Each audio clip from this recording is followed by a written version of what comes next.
Assalamualaikum dear viewers, welcome back Career in Pakistan. This is your mentor Miss Nurul Huda. आज की इस video में हम आपके साथ आर्ग्यूमेंटेटिव एंड नरेटिव बेस्ड एसे के मोस्ट रिपीटेड टॉपिक्स शेयर करने जा रहे हैं और इसी के साथ हम आज आपके साथ एंड में दो और एसे शेयर करेंगे, एक आर्ग्यूमेंटेटिव बेस्ड एक नरेटिव बेस्ड एसे शेयर करेंगे एंड देन आपको कुछ इंपॉर्टेंट टिप्स एंड ट्रिक्स देंगे जिससे आपका एसे का जो टॉपिक है वो 100% कवर हो जाएगा। और आज हम एसे राइटिंग का पोर्शन जो है वो वाइंड अप करने जा रहे हैं इसी वीडियो के साथ एंड इंशाल्लाह कल से हम दूसरा पोर्शन स्टार्ट करेंगे। तो आइए बिना किसी टाइम ज़ाया किए बढ़ते हैं अपनी आज की वीडियो की तरफ। तो सबसे पहले हम आर्ग्यूमेंटेटिव बेस्ड एसे के टॉपिक्स देख लेते हैं।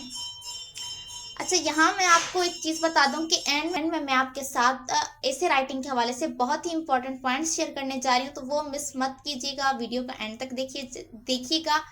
ओके, तो हमारे पास जो पहला टॉपिक है वो है prevention is better than cure, एहतियात इलाज से बेहतर है। ये टॉपिक पिछले सालों में आ चुका है। नेक्स्ट टॉपिक है can we reduce poverty from Pakistan, क्या हम पाकिस्तान में से गुर्बत को ख़त्म कर सकते हैं।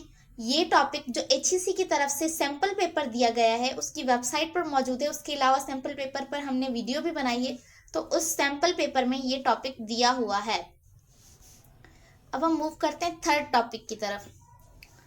थर्ड टॉपिक है how we can save energy, हम तवानाई कैसे बचा सकते हैं। आई थिंक यहाँ पर शायद कोई टाइपिंग मिस्टेक हो गई है, ये था कैन वी सेव एनर्जी, क्या हम एनर्जी को बचा सकते हैं, इस तरह का टॉपिक था। तो how we can, I think यहाँ पर जो है ये टाइपिंग मिस्टेक हो गई है, तो आपने इसको करेक्ट कर लेना है, can we save energy. Next topic है does technology limit creative abilities, क्या टेक्नोलॉजी तख्लीकी सलाहियतों को महदूद करती है। नेक्स्ट टॉपिक है आपका benefits and disadvantages of social media, social media के फवाइद और नुकसानात। नंबर 6 है what is the biggest threat to our environment, हमारे माहौल के लिए सबसे बड़ा खतरा क्या है। नंबर 7 एजुकेशनल सिस्टम, जिसमें स्टूडेंट्स और टीचर्स, ठीक आपने इस चीज़ को मेक श्योर कर लेना है कि पाकिस्तान का एजुकेशन सिस्टम, ओके, इस पर आ सकता है ऐसे। अच्छा, एजुकेशनल सिस्टम, तालीमी निज़ाम। अच्छा, यहाँ मैं आपको एक हिंट दे रही हूँ, अगर आप ऐसे उर्दू में लिख रहे हैं ना तो फिर आपने मेक श्योर करना है कि आप जो वर्डिंग यूज़ कर रहे हैं उन वर्डिंग में से उर्दू का एक्सप्रेशन आना चाहिए। ऐसा ना हो कि आप जो है वो उर्दू में ऐसे लिखते जाएं और कॉमन उर्दू यूज़ करते जाएं। एटलीस्ट आपने कुछ इस तरह के वर्ड यूज़ करने जिससे लगे कि ये कैसे उर्दू में लिखा हुआ है। जैसे हम क्या देते हैं स्टूडेंट्स, अब काफ़ी स्टूडेंट्स उठाकर जो है उर्दू के ऐसे में भी स्टूडेंट लफ्ज़ को जो है उसे उर्दू में ही लिख देंगे स्टूडेंट, हालांकि उर्दू में इसे तलबा कहा जाता है। और एजुकेशन सिस्टम, हम इतने हैबिचुअल हो चुके हैं ना इंग्लिश के कि अब हम उन लफ्ज़ों को भी इंग्लिश में ही लिख देते हैं और बच्चे उर्दू में बैठकर लिखने लग जाते हैं एजुकेशन सिस्टम इमला करके, जो कि इंतहाई गलत है। अगर आप उर्दू में ऐसे लिख रहे हैं तो आप एजुकेशन सिस्टम नहीं उसे तालीमी निज़ाम लिखें, स्टूडेंट नहीं उसे तलबा लिखें, क्लास नहीं उसे जमात लिखें। तो अच्छा, ये जो छोटी छोटी गलतियां हैं इन्हीं की वजह से आपके मार्क्स जो हैं वो कम होते हैं। आपने इस चीज़ को मेक श्योर करना है कि आप उर्दू में ऐसे लिख रहे हैं तो आपने उसमें फिर उर्दू की वर्डिंग यूज़ करनी है। अब हम मूव करते हैं नेक्स्ट टॉपिक की तरफ। Who is responsible for upbringing of children. Basically ये टॉपिक कुछ इस तरह से था, वालिदैन या असातिज़ा, बच्चे की परवरिश का जिम्मेदार कौन है। तो आपने इस चीज़ को भी देख लेना है थोड़ा सा और इस पर ऐसे प्रिपेयर कर लेना है। नेक्स्ट है disease due to lack of physical exercise. Number 10 responsibilities of youth. अब इस सिचुएशन में आपने लिखना है कि क्या यूथ की कोई रिस्पॉन्सिबिलिटीज हैं, तो कौन कौन सी हैं और किस तरह से हैं, और अदरवाइज क्या यूथ की कोई रिस्पॉन्सिबिलिटी नहीं है। तो इस तरह के दो फैक्ट आपको मिल रहे हैं। अब आपने इसके कौन से फैक्ट पर आर्ग्यूमेंट्स देने वो आप पर डिपेंड करता है। अब हम आगे प्रोसीड करते हैं। कटिंग ऑफ फॉरेस्ट्स, ये है डिफॉरेस्टेशन के हवाले से, जंगलात की कटाई। ये जो ऐसे का टॉपिक है ये अभी 10 नवंबर वाले यूसेट के टेस्ट में आ चुका है। एंड नंबर 12 है effects of fast food on our health. ये टॉपिक भी अभी रिसेंटली जो यूसेट का टेस्ट हुआ था 10 नवंबर का, इसमें आ चुके हैं। अब हम मूव करते हैं नरेटिव ऐसे के टॉपिक्स की तरफ। तो आइए अब हम देख लेते हैं नरेटिव एसे टॉपिक्स, जिनमें पहला टॉपिक है माय मेंटल हेल्थ। ये number 8 the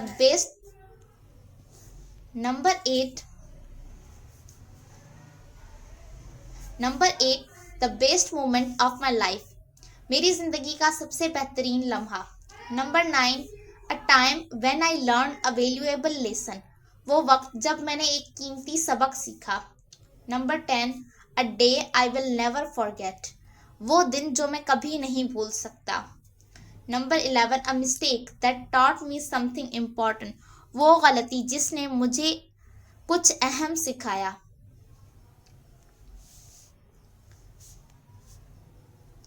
number 11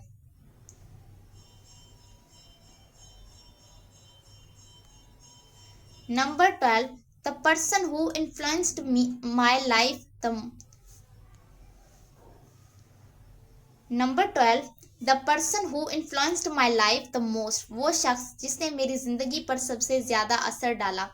number 13 my first day at college school, मेरा कॉलेज या स्कूल का पहला दिन। Number 14 an achievement I am proud of, एक कामयाबी जिस पर मुझे फख्र है। And number 15 a difficult decision I had to make, एक मुश्किल फैसला जो मुझे करना पड़ा। तो बेसिकली ये कुछ रिपीटेड टॉपिक्स हैं जिनकी टेस्ट में आने के चांसेस हैं, पर यहाँ मैं आपको एक इम्पॉर्टेंट बात बता रही हूँ जो आपने मेक श्योर करनी है, अपने जहन में बिठा लेनी है कि ये मैं आपको श्योरिटी नहीं दे रही कि इन ऐसे टॉपिक्स में से कोई भी टॉपिक आ जाएगा और लग जाएगा, ऐसा नहीं है। और यहाँ पर मैं आपको एक और इम्पॉर्टेंट बात जो बता रही हूँ, ये बहुत ही कम यूट्यूबर्स आपको बताएंगे, वो ये है कि HEC यूसेट के टेस्ट में ऐसे के टॉपिक्स बहुत कम रिपीट होते हैं। यानी कि जो टॉपिक्स अभी इस यूसेट 10 नवंबर वाले में हो चुके हैं, अच्छा यानी वो टॉपिक जो अभी 10 नवंबर वाले यूसेट में आ चुके हैं, अभी फेब में होने वाले यूसेट में उन टॉपिक्स के आने के चांसेस बहुत ही कम हैं।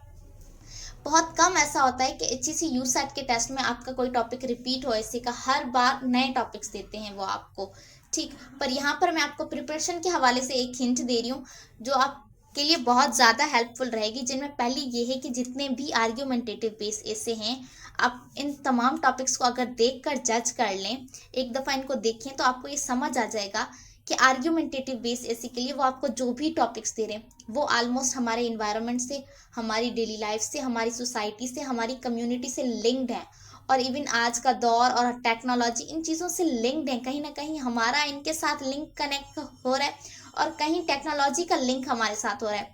और ये जो पोवर्टी का इशू है ये भी हम फेस कर रहे हैं पाकिस्तान में।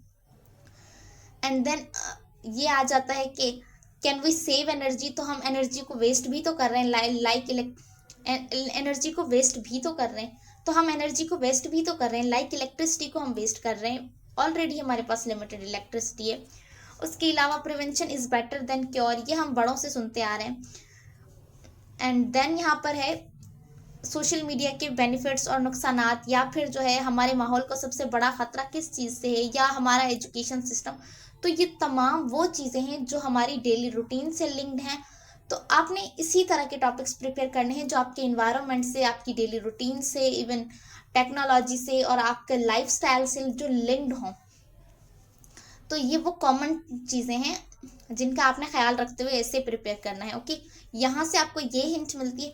और नरेटिव ऐसे के जितने भी टॉपिक्स हैं, अगर आप एक नज़र उनको देखें, जैसे माई mental health, the most shameful moment of my life, the best thing in my life, natural disasters, इसको आप अगर 1 मिनट पर नंबर 4 वाले को अगर आप साइड पर करें तो आप देखेंगे जितने भी नरेटिव ऐसे के टॉपिक्स हैं वो तमाम आपकी पर्सनल लाइफ से लिंक्ड हैं। मैं इस बात की आपको गारंटी ज़रूर दे रही हूँ कि नरेटिव ऐसे में 3 टॉपिक्स आपको मिलेंगे ऐसे लिखने के लिए, जिनमें से 2 टॉपिक्स आपकी अपनी ज़ात से मुंसलिक होंगे, जिसमें आपसे आपके बारे में पूछा गया होगा, यानी आपको अपने बारे में लिखना होगा। फिर चाहे वो आपके लाइफ का बेस्ट मोमेंट पूछ लें, फिर चाहे वो आपकी लाइफ में की गई स्ट्रगल के बारे में पूछें, फिर चाहे वो आपकी जहनी सेहत के बारे में पूछें, फिर चाहे वो आपसे आपके इंटरेस्ट के बारे में पूछें, फिर चाहे वो आपसे आपके फेलियर के बारे में पूछें, आपकी किसी सक्सेस के बारे में पूछें, लेकिन ये श्योरिटी है कि नरेटिव बेस ऐसे के जितने भी टॉपिक्स हैं वो आपने अपनी लाइफ पर प्रिपेयर करने हैं, खुद से लिंक रखना है उनको, और उनमें आपने अपने बारे में बताना है। तो आपने ये चीज़ें, अगर ये आपको याद ना भी हो तो आप खुद से लिख सकते हैं। तो उसमें आपने क्या करना है, सबसे पहले अपने वो सारे मोमेंट जो आपके लिए इम्पोर्टेंट रहे हैं, या इस तरह के जितने भी हैं कि शेमफुल मोमेंट, जब आप ज़्यादा खौफज़दा हुए, जब आप एक दिन बीमार पड़े, या इस तरह की चीज़ें, ठीक, और या जब आप सक्सेसफुल हुए, या किसी चीज़ के लिए आपने वाकई में मेहनत की, आपकी लाइफ में ज़्यादा इंपॉर्टेंस कौन रखता है, इस तरह की जो चीज़ें, आपने उन तमाम टॉपिक्स को अच्छे से प्रिपेयर कर लेना है, बहुत अच्छे से प्रिपेयर कर लेना है, क्योंकि मैं आपको ये बता रही हूँ। तो आपने इस तरह के टॉपिक्स को बहुत अच्छे से प्रिपेयर कर लेना है, क्योंकि मैं आपको इस बात की श्योरिटी दे रही हूँ कि नरेटिव ऐसे के 2 टॉपिक तो एटलीस्ट जो आपकी अपनी पर्सनल लाइफ से लिंक्ड होंगे, आपने उनको प्रिपेयर कर लेना है। चलिए अब मैं आपके साथ वो 2 ऐसे शेयर कर देती हूँ, जिनमें से एक आर्ग्यूमेंटेटिव बेस है और एक नरेटिव बेस ऐसे है। वो भी आपको काफ़ी हेल्प देंगे, और अगर आप चाहें तो आप उन एसेस को कॉपी भी कर सकते हैं। बट मैं आपको ये बात बता दूं कि वो जो ऐसे मैं शेयर करने जा रही हूँ आपके साथ, उनकी लेंथ, अच्छा आइए अब मैं आपके साथ शेयर कर देती हूँ एक, वो दोनों ऐसे, एक आर्ग्यूमेंटेटिव बेस और एक नरेटिव बेस, जिनके बारे में मैंने आपको कहा था, उनसे आपको काफ़ी हेल्प मिल सकती है। ये टॉपिक अभी जो 10 नवंबर को यूसेट का टेस्ट हुआ है उसमें आ चुका है, माई मेंटल हेल्थ, मेरी जहनी सेहत। Number 12, the most shameful moment of my life, मेरी जिंदगी का सबसे शर्मनाक लम्हा। ये ऐसे टॉपिक भी अभी रिसेंटली 10 नवंबर को होने वाले यूसेट में आ चुका है। Number 3, the best thing in my life, मेरी जिंदगी में सबसे बेहतर चीज़, या मेरी जिंदगी में सबसे बेहतरीन चीज़। नेक्स्ट है नेचुरल डिजास्टर, कुदरती आफात, पर इस तरह के टॉपिक्स आते बहुत कम हैं। नेक्स्ट है 5, the moment of my life when I feel the most fear, मेरी जिंदगी का वो लम्हा जब मुझे सबसे ज्यादा खौफ महसूस हुआ। नेक्स्ट है माई फेवरेट पर्सनैलिटी, मेरी पसंदीदा शख्सियत। Number 7, I worked hard for something in my life, मैंने अपनी जिंदगी में किसी चीज के लिए सख्त मेहनत की। Number 8, the best moment of my life, मेरी जिंदगी का सबसे बेहतरीन लम्हा। Number 9, a time when I learn a valuable lesson, वो वक्त जब मैंने एक कीमती सबक सीखा। Number 10, a day I will never forget, वो दिन जो मैं कभी नहीं भूल सकता। Number 11, a mistake that taught me something important, वो गलती जिसने मुझे कुछ अहम सिखाया। Number 12, the person who influenced my life the most, वो शख्स जिसने मेरी जिंदगी पर सबसे ज्यादा असर डाला। Number 13, my first day at college school, मेरा कॉलेज या स्कूल का पहला दिन। Number 14, an achievement I am proud of, एक कामयाबी जिस पर मुझे फख्र है। And number 15, a difficult decision I had to make, एक मुश्किल फैसला जो मुझे करना पड़ा। तो बेसिकली ये कुछ रिपीटेड टॉपिक्स हैं जिनकी टेस्ट में आने के चांसेस हैं, पर यहाँ मैं आपको एक इम्पॉर्टेंट बात बता रही हूँ जो आपने मेक श्योर करनी है, अपने जहन में बिठा लेनी है, कि ये मैं आपको श्योरिटी नहीं दे रही कि इन ऐसे टॉपिक्स में से कोई भी टॉपिक आ जाएगा और लग जाएगा, ऐसा नहीं है। और यहाँ पर मैं आपको एक और इम्पॉर्टेंट बात जो बता रही हूँ, ये बहुत ही कम यूट्यूबर्स आपको बताएंगे, वो ये है कि HEC यूसेट के टेस्ट में ऐसे के टॉपिक्स बहुत कम रिपीट होते हैं। यानी वो टॉपिक जो अभी 10 नवंबर वाले यूसेट में आ चुके हैं, अभी फेब में होने वाले यूसेट में उन टॉपिक्स के आने के चांसेस बहुत ही कम हैं। बहुत कम ऐसा होता है कि HEC यूसेट के टेस्ट में आपका कोई टॉपिक रिपीट हो, ऐसे का हर बार नए टॉपिक्स देते हैं वो आपको, ठीक। पर यहाँ पर मैं आपको प्रिपरेशन के हवाले से एक हिंट दे रही हूँ जो आपके लिए बहुत ज़्यादा हेल्पफुल रहेगी, जिनमें पहली ये है कि जितने भी आर्ग्यूमेंटेटिव बेस ऐसे हैं, आप इन तमाम टॉपिक्स को अगर देख कर जज कर लें, एक दफ़ा इनको देखें, तो आपको ये समझ आ जाएगा कि आर्ग्यूमेंटेटिव बेस ऐसे के लिए वो आपको जो भी टॉपिक्स दे रहे हैं वो ऑलमोस्ट हमारे इन्वायरमेंट से, हमारी डेली लाइफ से, हमारी सोसाइटी से, हमारी कम्युनिटी से लिंक्ड है, और इवन आज का दौर और टेक्नोलॉजी इन चीज़ों से लिंक्ड है। कहीं ना कहीं हमारा इनके साथ लिंक कनेक्ट हो रहा है, और कहीं टेक्नोलॉजी का लिंक हमारे साथ हो रहा है। और ये जो पॉवर्टी का इशू है ये भी हम फेस कर रहे हैं पाकिस्तान में, एंड देन ये आ जाता है कि कैन वी सेव एनर्जी, तो हम एनर्जी को वेस्ट भी तो कर रहे हैं, लाइक इलेक्ट्रिसिटी को हम वेस्ट कर रहे हैं, ऑलरेडी हमारे पास लिमिटेड इलेक्ट्रिसिटी है। उसके अलावा prevention is better than cure, ये हम बड़ों से सुनते आ रहे हैं। सोशल मीडिया के बेनिफिट्स और नुकसानात, या फिर जो है हमारे माहौल को सबसे बड़ा खतरा किस चीज़ से है, या हमारा एजुकेशन सिस्टम, तो ये तमाम वो चीज़ें हैं जो हमारी डेली रूटीन से लिंक्ड हैं। तो आपने इसी तरह के टॉपिक्स प्रिपेयर करने हैं जो आपके इन्वायरमेंट से, आपकी डेली रूटीन से, इवन टेक्नोलॉजी से और आपके लाइफस्टाइल से जो लिंक्ड हों। तो ये वो कॉमन चीज़ें हैं जिनका आपने ख्याल रखते हुए ऐसे प्रिपेयर करना है। ओके, यहाँ से आपको ये हिंट मिलती है। और नरेटिव ऐसे के जितने भी टॉपिक्स हैं, अगर आप एक नज़र उनको देखें, जैसे माई mental health, the most shameful moment of my life, the best thing in my life, natural disasters, इस नंबर 4 वाले को अगर आप साइड पर करें तो आप देखेंगे जितने भी नरेटिव ऐसे के टॉपिक्स हैं वो तमाम आपकी पर्सनल लाइफ से लिंक्ड हैं।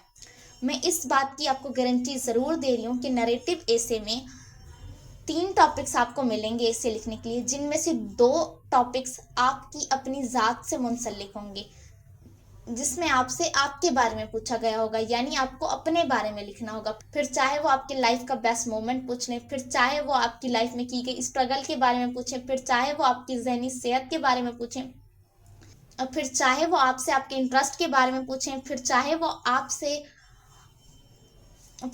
आपसे आपके फेलियर के बारे में पूछें, आपकी किसी सक्सेस के बारे में पूछें। लेकिन ये श्योरिटी है कि नरेटिव बेस ऐसे के जितने भी टॉपिक्स हैं वो आपने अपनी लाइफ पर प्रिपेयर करने हैं, खुद से लिंक कर रखना है उनको, और उनमें आपने अपने बारे में बताना है। अगर ये आपको याद ना भी हो तो आप खुद से लिख सकते हैं। तो उसमें आपने क्या करना है, सबसे पहले अपने वो सारे मोमेंट जो आपके लिए इम्पोर्टेंट रहे हैं, या इस तरह के जितने भी हैं कि शेमफुल मोमेंट, जब आप ज़्यादा खौफज़दा हुए, जब आप एक दिन बीमार पड़े, या इस तरह की चीज़ें, ठीक, और या जब आप सक्सेसफुल हुए, या किसी चीज़ के लिए आपने वाकई में मेहनत की, आपकी लाइफ में ज़्यादा इंपॉर्टेंस कौन रखता है, तो आपने इस तरह के टॉपिक्स को बहुत अच्छे से प्रिपेयर कर लेना है। क्योंकि मैं आपको इस बात की श्योरिटी दे रही हूँ कि नरेटिव ऐसे के 2 टॉपिक तो एटलीस्ट जो आपकी अपनी पर्सनल लाइफ से लिंक्ड होंगे, आपने उनको प्रिपेयर कर लेना है।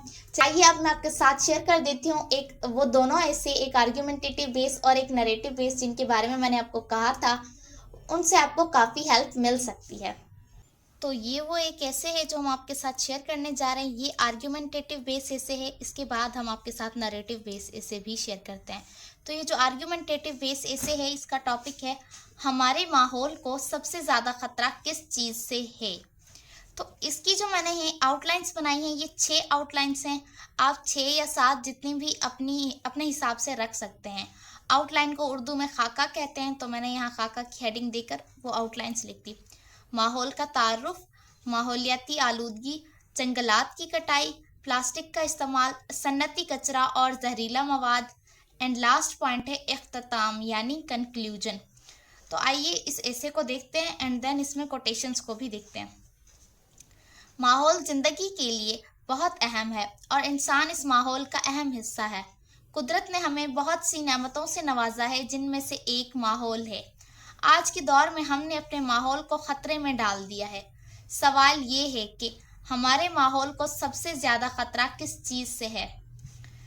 आपने अगर इस ऐसे को लिखना है तो आपने इस पॉइंट को यहाँ पर बोल्ड कर देना है या इन्वर्टेड कॉमास में लिखना है। हमारे माहौल को सबसे ज़्यादा खतरा माहौलियाती आलूदगी और जंगलात की कटाई से है। आइए दलाइल से साबित करते हैं। अब देखें, ये जो पॉइंट है यहाँ पर ही एग्जामिनर को आइडिया हो जाएगा कि ये आपका आर्ग्यूमेंटेटिव बेस ऐसे है और आप इसमें आर्ग्यूमेंट्स देने लगे हैं, क्योंकि यहाँ पर आपने ऑलरेडी बता दिया है कि आइए दलाइल से साबित करते हैं। यानी माहौलियाती आलूदगी बशमूल फ़ज़ाई आलूदगी, आबी आलूदगी और ज़मीनी आलूदगी हमारे माहौल और सेहत के लिए जहर बन चुकी है। कारखानों से निकलने वाला जहरीला धुआं, गाड़ियों के इंजन से खारिज होने वाली गैसें और रोज़मर्रा का कचरा हमारे माहौल को आलूदा कर रहे हैं। शायर ने आलूदगी की हकीकत बयान करते हुए कहा है कि पानी में जहर है, फ़ज़ा पर धुआं छाया है, ये कैसा तमाशा है इंसान की तरक्की का। तो देखिए अगेन से इस ऐसे में एक कोटेशन आ गई। जंगलात माहौल की बका के ज़ामिन हैं, ये हमें ऑक्सीजन फराहम करते हैं और ज़मीन के दर्जे हरारत को मुतअद्दल रखते हैं। मगर आज के इंसान ने ज़मीन की लालच में बेदर्दी से दरख्त काट डाले हैं, जिसके सबब मौसमियाती तब्दीलियां और आलमी दर्जे हरारत में इजाफा हो रहा है। कहावत है कि जो दरख्त काटेगा वो सेहत से पीछा छुड़ाएगा, जो इस बात को साबित करता है कि इंसान अपने पांव पर कुल्हाड़ी मार रहा है। अब आपने ये चीज़ नोट की होगी कि यहाँ पर जितने भी पैराग्राफ्स मैं आपके साथ डिस्कस कर रही हूँ, हर एक पैराग्राफ जो है वो एक आउटलाइन को डिफाइन कर रहा है। यानी मैंने जितनी 6 आउटलाइंस बनाई तो मेरे ऐसे के 6 पैराग्राफ होंगे। एक एक पैराग्राफ में एक एक आउटलाइन को डिस्क्राइब किया है एंड देन फिर दूसरी आउटलाइन को डिस्क्राइब करने के लिए दूसरा पैराग्राफ है। अगर आप उर्दू में ऐसे लिख रहे हैं तो आपने इस बात का खास ख्याल रखना है कि आप जो वर्ड्स यूज़ कर रहे हैं, जो वोकैबलरी आप यूज़ कर रहे हैं, जो इमला आप यूज़ कर रहे हैं, वो उर्दू बेस्ड होना चाहिए, उसमें से उर्दू का एक्सप्रेशन आना चाहिए। अब जैसे यहाँ पर ये लफ्ज़ हैं बका, जामिन या इस तरह की, काफ़ी स्टूडेंट्स इस तरह के अल्फाज को यूज़ नहीं करते, वो दूसरे अल्फाज यूज़ कर रहे होते हैं जो कि हम कॉमनली स्पीकिंग में यूज़ करते हैं, तो उससे इसे रीड करने वाले पर अच्छे इंप्रेशंस नहीं पड़ते और उसी की वजह से भी आपके मार्क्स कम हो सकते हैं।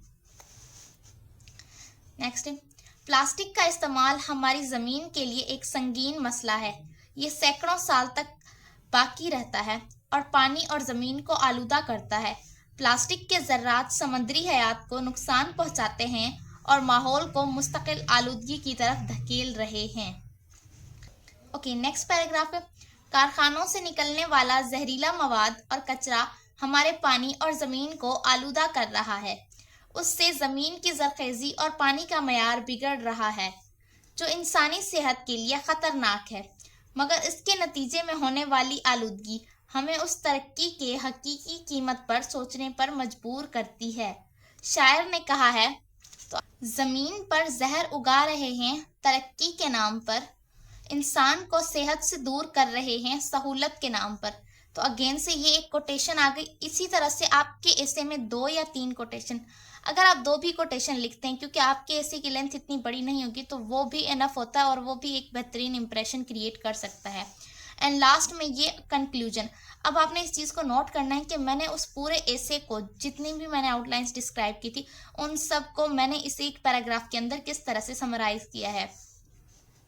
मुख्तसर ये कहा जा सकता है कि माहौलियाती आलूदगी, जंगल की कटाई, प्लास्टिक का बेजा इस्तेमाल और सन्नती कचरा हमारे माहौल के बड़े दुश्मन हैं। इन अवामिल के असरात को नज़रअंदाज करना मुमकिन नहीं। अगर हमें एक सेहतमंद और महफूज मुस्तकबिल चाहिए तो फौरी इक़दाम करने की ज़रूरत है। कुदरत ने हमें ज़िंदगी दी है और हमारा फ़र्ज़ है कि हम इसकी हिफाजत करें। तो ये था एक आर्ग्यूमेंटेटिव बेस ऐसे जो हमने आपके साथ शेयर किया। अब हम देखते हैं कि नरेटिव ऐसे कौन सा है। ये एक नरेटिव बेस ऐसे है और इस ऐसे का टॉपिक है, अगर मुझे एक दिन के लिए मुल्क का वज़ीर आज़म बना दिया जाए। इस तरह के टॉपिक्स आते रहते हैं, तो आपने इस तरह के टॉपिक्स को प्रिपेयर कर लेना है। अच्छा, यहाँ पर ये जो ऐसे है इसमें मैंने कोई कोटेशन ऐड नहीं की, क्योंकि मेरे पास टाइम की काफ़ी शॉर्टेज थी। तो मेरे पास इतना टाइम नहीं था कि मैं कोटेशंस को सर्च करूं और उनको ऐड करूं, तो मैंने जल्दी जल्दी में ये ऐसे प्रिपेयर कर लिया।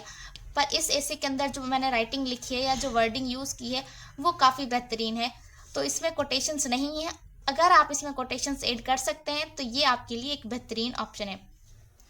अच्छा, यहाँ पर आपने एक चीज़ का ख्याल रखना है कि आप जो नरेटिव बेस ऐसे लिख रहे हैं उसमें अक्सर आपसे आपके अपने बारे में पूछा जा रहा होता है, तो उसमें आपने अपनी फीलिंग्स को भी एक्सप्रेस करना होता है और अपने बारे में मुकम्मल मालूमात लिखनी होती है। ठीक है, तो यहाँ पर मैं आपसे शेयर करने लगी हूँ कि इसका स्टार्टअप मैंने कैसे लिया है। अगर मुझे एक दिन के लिए मुल्क का वज़ीर आज़म बना दिया जाए तो उस वक्त मेरी ज़हनी और जज्बाती कैफियत बदल जाएगी, क्योंकि मुझ पर बहुत बड़ी जिम्मेदारी आयद होगी। मेरा ज़मीर और मेरी रगों में बहती हुई वतन अज़ीज़ की मोहब्बत मुझे इस मुख्तसर वक्त में अपने वतन के हालात बदलने का हुक्म देगी। मैं ये सोचूंगी कि मैं मुल्क को बेहतर बनाने के लिए क्या अहम फ़ैसले कर सकती हूँ। मैं हर कीमती लम्हे को अपने वतन की बेहतरी पर खर्च करूँगी। देन मैंने यहाँ पर एजुकेशन को थोड़ा डिस्क्राइब किया है कि मैं एजुकेशन सेक्टर में क्या रोल प्ले करूँगी। सबसे पहले मैं तालीम के शोबे को बेहतर बनाने के लिए वज़ीर तालीम और तालीम से जुड़े मुख्तलिफ अफसरान को तालीमी मसाइल फौरी तौर पर हल करने का हुक्म देते हुए निसाब को भी जदीद तर्ज पर बदलने का हुक्म दूंगी। असातिज़ा को भी जदीद तरबियत देने का हुक्म दूंगी। तालीम के लिए मुकर्रर करदा रकम को जल्द से जल्द इस्तेमाल में लाने का हुक्म दूंगी और इस बात को यकीनी बनाऊंगी कि ये तमाम फैसले फौरी तौर पर अमल में लाए जाएं और तालीमी मयार को बेहतर बनाया जाए। अब हमारे पास जो है वो हेल्थ के हवाले से है। इसके बाद सेहत के शोबे की तरफ तवज्जो देते हुए तमाम सरकारी अस्पतालों को बेहतरीन सहूलियात से आरास्ता करने का हुक्म दूंगी। देही इलाकों में भी छोटी छोटी डिस्पेंसरीज कायम करने का हुक्म देते हुए वहां पर अद्वियात और डॉक्टरों की मौजूदगी को यकीनी बनाऊंगी ताकि मेरे मुल्क के तमाम लोग अच्छी सेहत के हक से महरूम ना रहें। तो ये देखें, यहाँ पर मैंने एजुकेशन सेक्टर को कवर किया। देन उसके बाद नेक्स्ट पैराग्राफ में मैंने हेल्थ के सेक्टर को कवर किया। अच्छा, जो थर्ड है उसमें मैं डिफेंस सिस्टम के बारे में एक्सप्लेन करने जा रही हूँ। तो आपने भी इसी तरह से तरतीब वाइज जो है चीज़ों को लिखना है और आपने तमाम मेन पॉइंट्स जो हैं वो कवर करने हैं। नेक्स्ट पैराग्राफ है, तालीम और सेहत के बाद मेरी तरजीह शहरियों और उनके हकूक़ के तहफ़्फ़ुज़ को होगी, जहां मैं मुल्क भर की पुलिस को वो तमाम सहूलियात मुहैया करने की कोशिश करूंगी जिनसे वो शहरियों को मुकम्मल और मजबूत तहफ़्फ़ुज़ फराहम कर सकें। दहशतगर्दी, चोरी और डकैती का खात्मा करने के लिए फौरी तौर पर इक़दामात लेने का हुक्म दूंगी। नेक्स्ट पैराग्राफ आपका जस्टिस सिस्टम के हवाले से। इसके बाद मुल्क में अदलो इंसाफ कायम करने के लिए फौरी तौर पर इक़दामात लेते हुए इस बात को यकीनी बनाऊंगी कि मुल्क में लोगों को फौरी तौर पर इंसाफ मिल सके।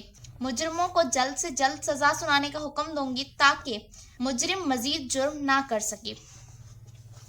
नेक्स्ट, आखिर में मईशियत की तरफ तवज्जो दूंगी।